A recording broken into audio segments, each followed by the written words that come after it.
Ahead on Q2, trying to attract more sports to the city. You want this to be the regional sports destination within several hundred miles. Through new facilities and a new position, Billings is trying to market itself as a sports destination. Plus, in the courts. It's a blatant violation of our right to privacy because in order to justify a law like this, the state needs to demonstrate that it's necessary. A 2-year-old anti-transgender law still held up in legal battles. Spot the latest. And catch 'em if you can. With eyes in the sky, the Billings Police Department, now able to bring a couple of suspects to justice, will show you the view from above. The MTN 430 News starts right now. Good evening. Thanks for joining us on this Thursday. I'm Andrea Lutz. The city of Billings is looking to grow its sports tourism. Sports tourism has been identified as a missed opportunity in recent years, and it's the motivation behind multiple new projects involving new courts, facilities, an ice rink, and rodeo grounds. Our Charlie Kleps dives into the issue. Opportunity and community. We want to do more. Those were the words on repeat Thursday morning as community members gathered for an update on various sports facility projects in Billings. It's really going to be great for our community, and it's going to drive sports tourism. That's the main goal of these projects, as Visit Billings sees opportunity in bringing tourists to Billings through sports. It's considered tourism, but folks are following their teams, their families. So let's take a look at the exciting things coming to town. It's inspiring to be able to build something. By now we've heard of this project. Moving dirt at the Metro as the staff gears up for the return of the outdoor rodeo this summer. It's just going to be something that brings a new entertainment level to the area. Meanwhile, School District 2 is now 60% towards funding much-needed dayless renovations, an effort that began last summer. And of course, there's this, the brand new site for the Signal Peak Ice Arena down in Amon Park.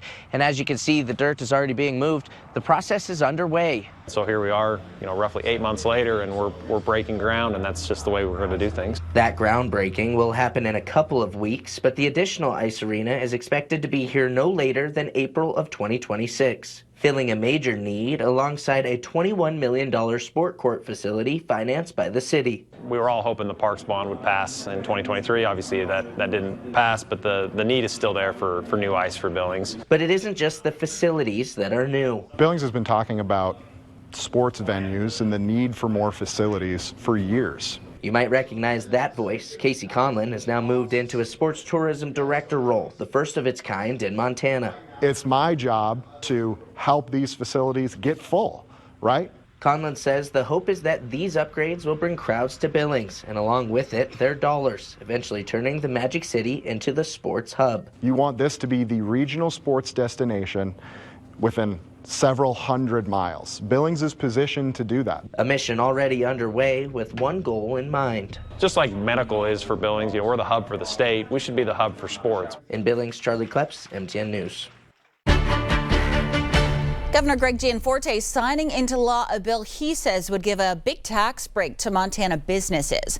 Gianforte says the measure will reduce what businesses pay into the state's unemployment fund. The annual tax on businesses pays for unemployment relief to people who have lost their jobs, and leaders say there's more than $600 million in the fund as the state's unemployment rate remains low. Savings in the construction industry are nearly $2 million this year alone, and then nearly $4 million next year just because of this single change. Reducing costs for construction will help all of these firms have more money to invest in their businesses and speed up the construction of housing. Vice President for Dick Anderson Construction, who's working on those new apartments that the governor was at in Helena, says this bill could save them almost $40,000 a year. Tonight, the legal battle continues over Montana's anti-transgender laws. A law to ban gender-affirming care for minors from about 2 years ago came in front of a judge just today. MTN's Zach Volheim has the latest.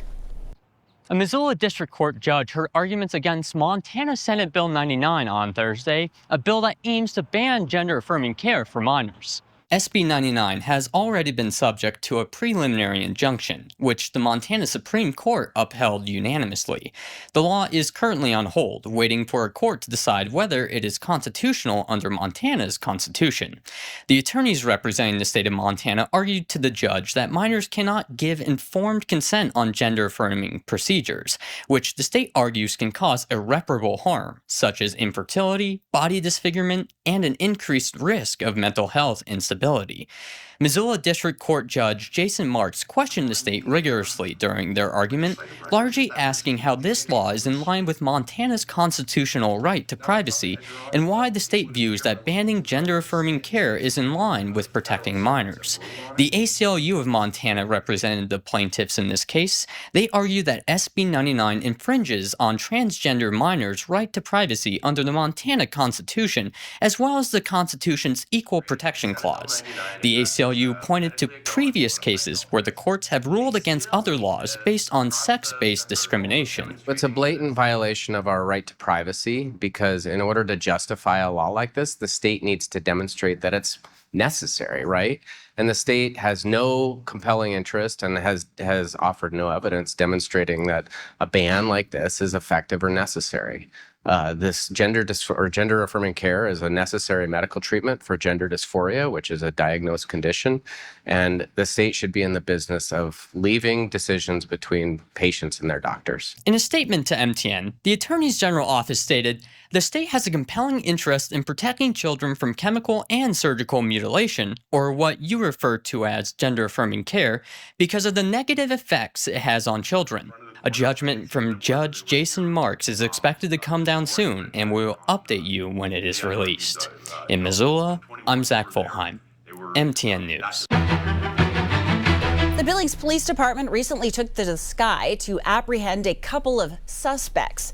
Take a look at this video as the department's drone was in action overhead at the refinery. Well, the suspects were wanted in a previous burglary, and several resources, including the drone, were used to bring the investigation to a close. Well, the suspects are spotted on video, with officers then able to move in and make the arrest. Billings police say the video highlights the critical role technology plays in identifying suspects and bringing them to justice. We're going to have much more on this story tonight on the 5:30 News.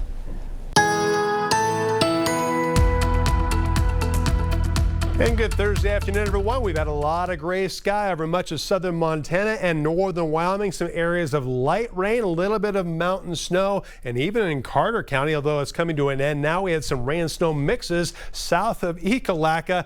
Welcome to the last week of April. Hard to believe May is just about here, but the temperatures were way below average. Now, we do have a lot of changes in the forecast, increasing clouds, also increasing temperatures, and more rain is coming. Your 7-day forecast in a few minutes. Despite peace talks, the war in Ukraine rages on tonight. Russia killing at least 9 Ukrainian civilians overnight, striking residential areas. The attacks come as President Donald Trump is talking a tough line with Ukraine, accusing President Zelensky of undermining ceasefire talks with Russia. Meanwhile, Vice President J.D. Vance says Russia and Ukraine need to say yes to an American peace proposal or the U.S. will walk away. The president's plan includes relief from sanctions for Russia, but some fear rewarding Putin would encourage a Ukraine invasion in the future. Still, Trump continually claims he is not taking sides. I have no favorites. I don't want to have any favorites. I want to have a deal done. In the more than 3 years since Putin started the war, the U.S. has supported Ukraine with over $1 billion in aid, but some fear that could be cut off if the president does not get what he wants. Trump's latest round of executive orders is upsetting one of the largest teacher unions in the country. The Biden administration implemented a policy that instructs school districts to have equality in disciplining, but that was receded just yesterday by Trump. Scripps News Group's Joe St. George provides perspective on the president's efforts to tackle education.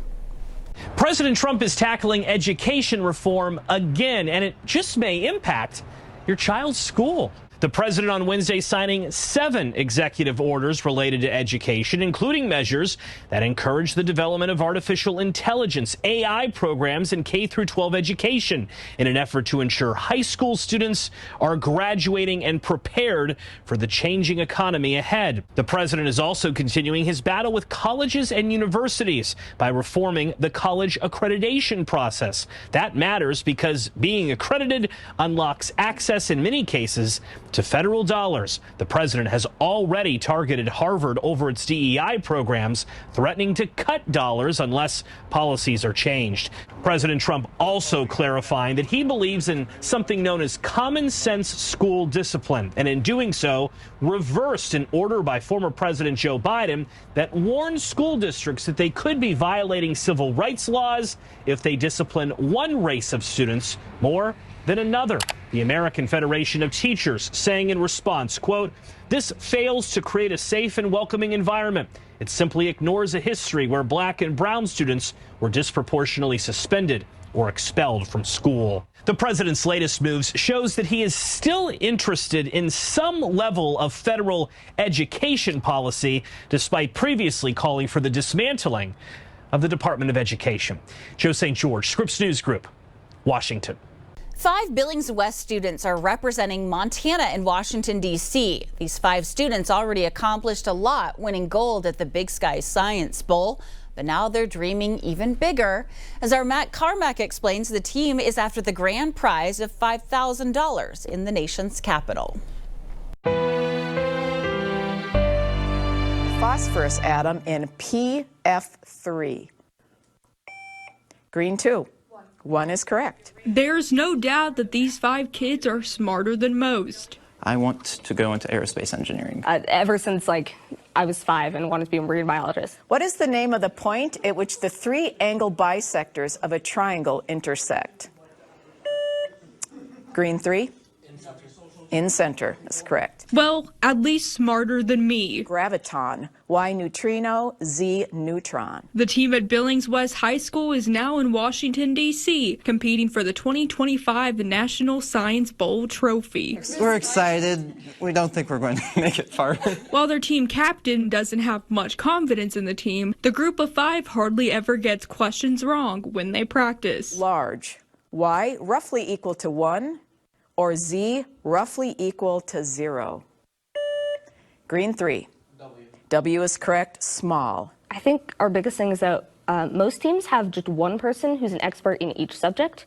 We have multiple people. We have a lot of overlap, yet we're still have that precise knowledge. And besides each team member having expertise in every subject from math to biology to chemistry, the team has another advantage, as one member, Scott Storm, has already competed nationally once. It was kind of scary going to staying away from my family for 5 days because I'd never done that before.